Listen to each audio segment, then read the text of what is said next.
നമസ്കാരം. മാർക്കറ്റ് വാച്ചിലേക്ക് വീണ്ടും സ്വാഗതം. വിപണിയിൽ ശ്രദ്ധേയമായ ഒരു തിരിച്ചുവരവാണ് ഈ വാരം കണ്ടത്. കഴിഞ്ഞ വാരത്തിൽ വലിയ തിരിച്ചടി വിപണി നേരിട്ടു. പക്ഷേ 7951 എന്ന പ്രധാനപ്പെട്ട സപ്പോർട്ടിൽ നിന്നും നിഫ്റ്റി തിരിച്ചു കയറുന്നതാണ് നമ്മൾ കണ്ടത്. തുടർച്ചയായി വിപണിയിൽ നേട്ടം സംഭവിച്ചു. 8200 മുകളിൽ നിഫ്റ്റി സ്ഥിരപ്പെടുന്നതും ഈ വാരം വെള്ളിയാഴ്ചയോടുകൂടി നമ്മൾ കണ്ടു. ആഗോള തലത്തിൽ നിരവധി വാർത്തകൾ വരാനിരിക്കുന്നു.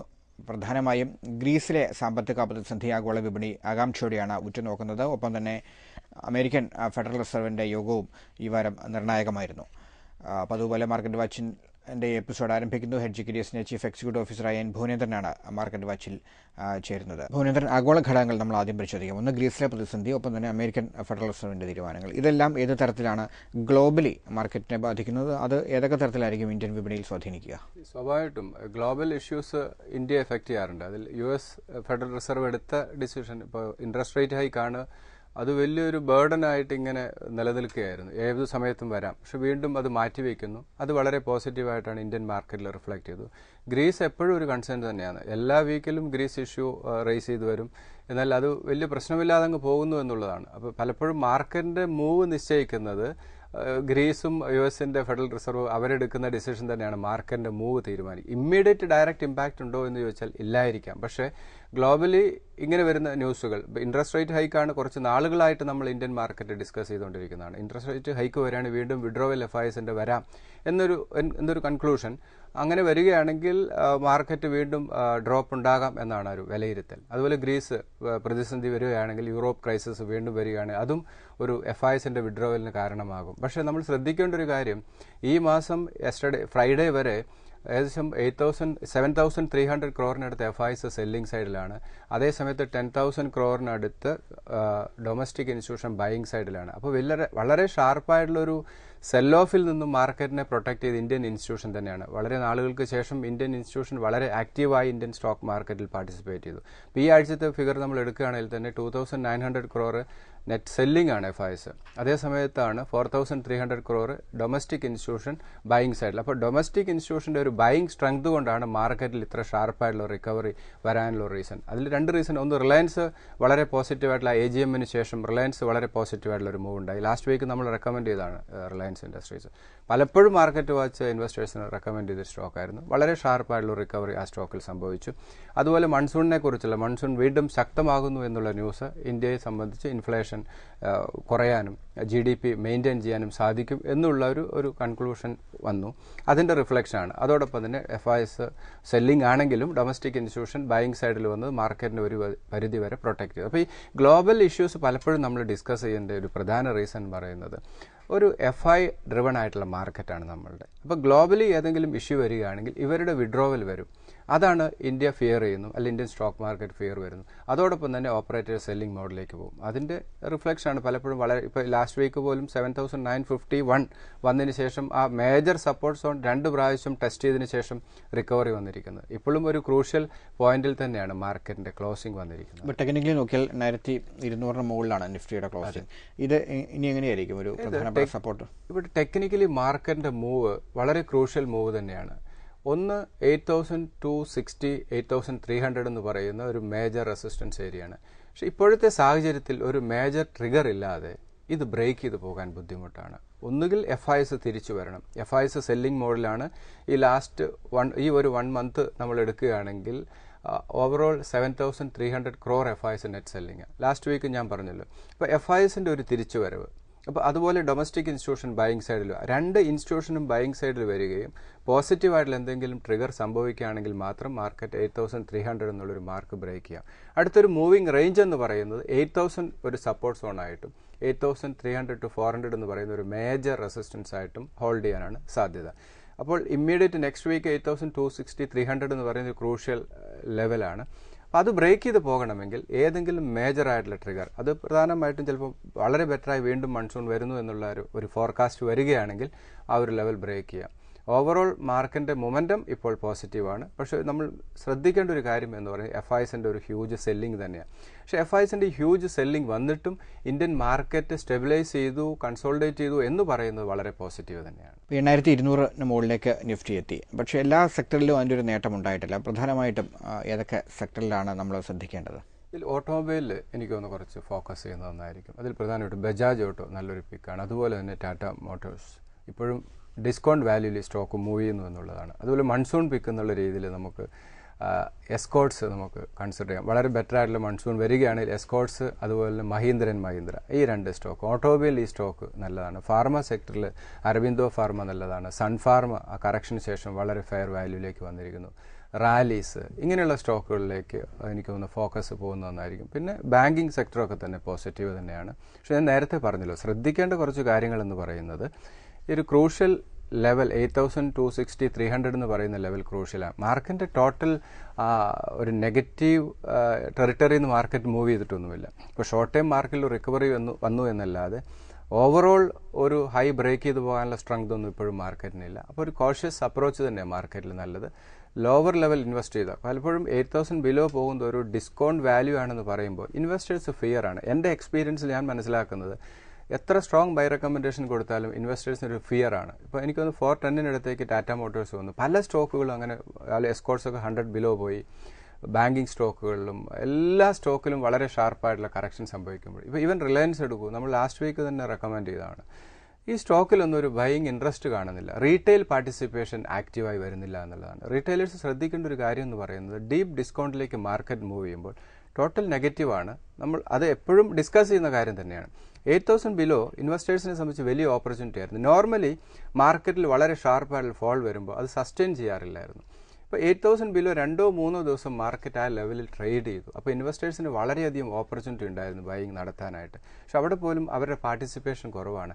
ഈ റീറ്റെയിൽ പാർട്ടിസിപ്പേഷൻ വളരെ കുറഞ്ഞു പോകുന്ന ഒരു ടെൻഡൻസി നമ്മൾ കാണുന്നുണ്ട് ഇപ്പോൾ മാർക്കറ്റിൽ. അപ്പോൾ അത് മാറി കുറച്ചുകൂടെ long time point of view investors പലപ്പോഴും മാർക്കറ്റിൽ ശ്രദ്ധിക്കുന്നത് പെട്ടെന്നൊരു ഗെയിനിന് വേണ്ടിയിട്ടാണ്. അപ്പോൾ ഇൻവെസ്റ്റ്മെൻറ്റ് എന്ന് പറയുന്നത് ഒരു ലോങ് ടൈം പോയിന്റ് ഓഫ് വ്യൂവിൽ ഇൻവെസ്റ്റ് ചെയ്യുക. ഷോർട്ട് ടൈം ചിലപ്പോൾ ഗെയിൻ കിട്ടാം, അങ്ങനെ എക്സിറ്റ് ചെയ്ത് മാറുന്ന ഒരു സ്ട്രാറ്റജി ആയിരിക്കുന്നത്. അതുപോലെ തന്നെ ആവറേജിങ് ഇല്ല.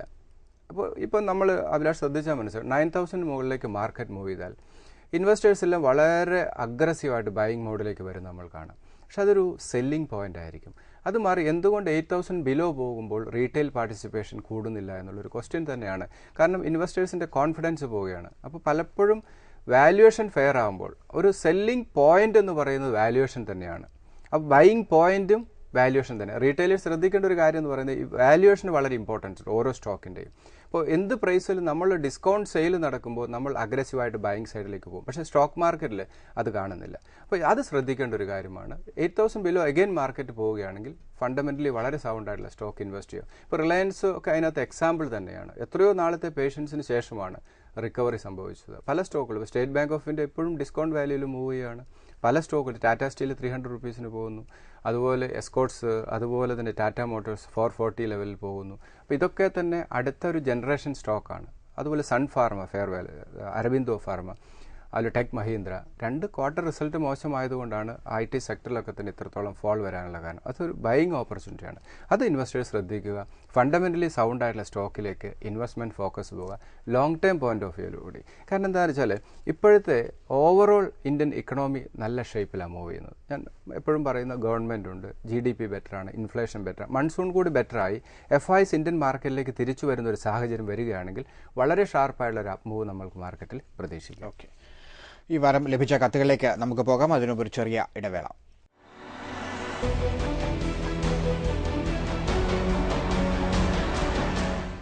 മാർക്കറ്റ് വാച്ചിലേക്ക് വീണ്ടും സ്വാഗതം. ഈ ലക്കം ലഭിച്ച കത്തുകളിലേക്ക് പോകാം. ശ്രീ ആന്റണിയുടെ മെയിലാണ് ഏറ്റവും ആദ്യം. JP associate, IOB, UCO, Dhanlaxmi, KSK ഈ സ്റ്റോക്കുകളെ കുറിച്ചാണ് അദ്ദേഹം ചോദിക്കുന്നത്.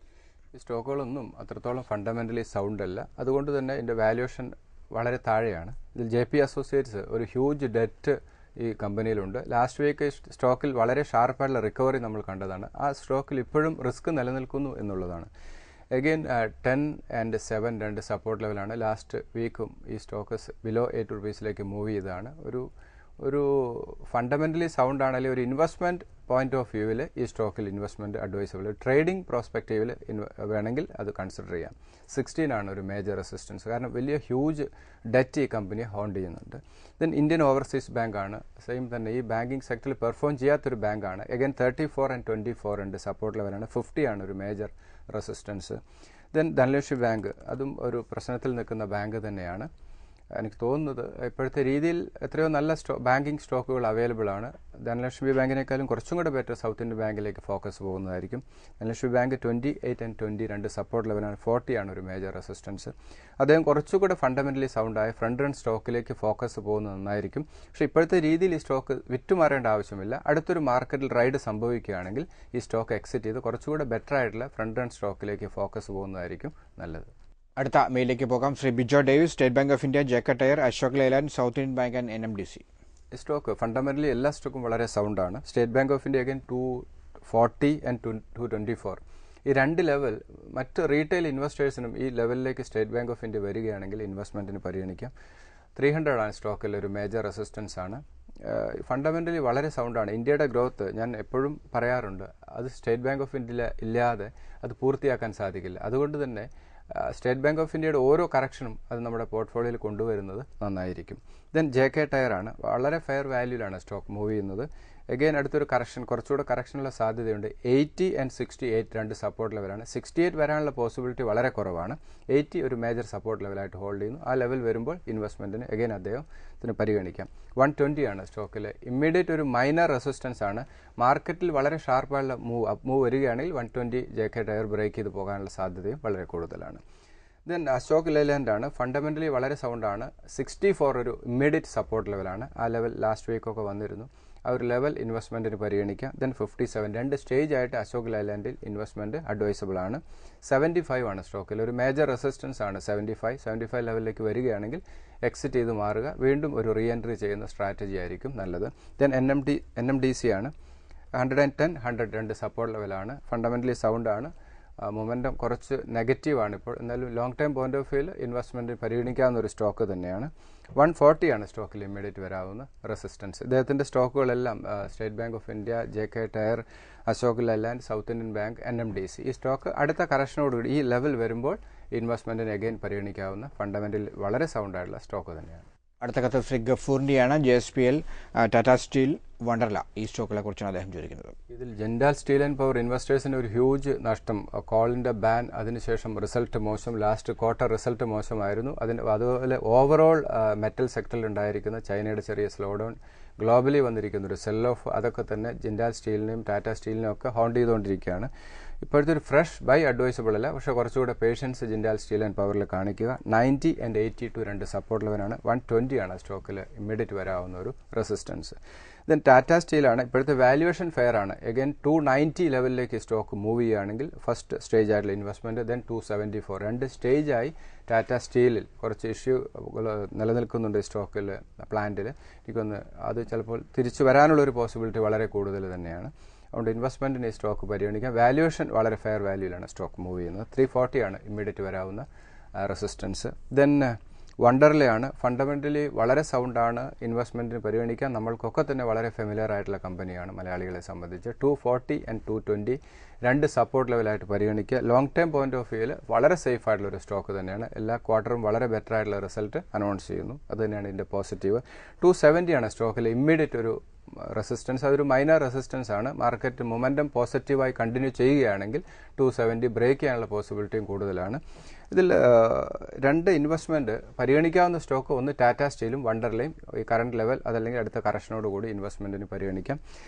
ജിൻഡാൽ സ്റ്റീൽ ആൻഡ് പവറിൽ ഫ്രഷ് ഇൻവെസ്റ്റ്മെന്റ് ഇപ്പോഴത്തെ രീതിയിൽ അഡ്വൈസബിൾ അല്ല, പക്ഷേ ഇൻവെസ്റ്റ്മെന്റ് നടത്തി നിക്ഷേപകര സ്റ്റോക്ക് ഹോൾഡ് ചെയ്യുന്നത് തന്നെയാണ് നല്ലത്. മാർക്കറ്റ് വാച്ചിൽ ഒരു ഇടവേള.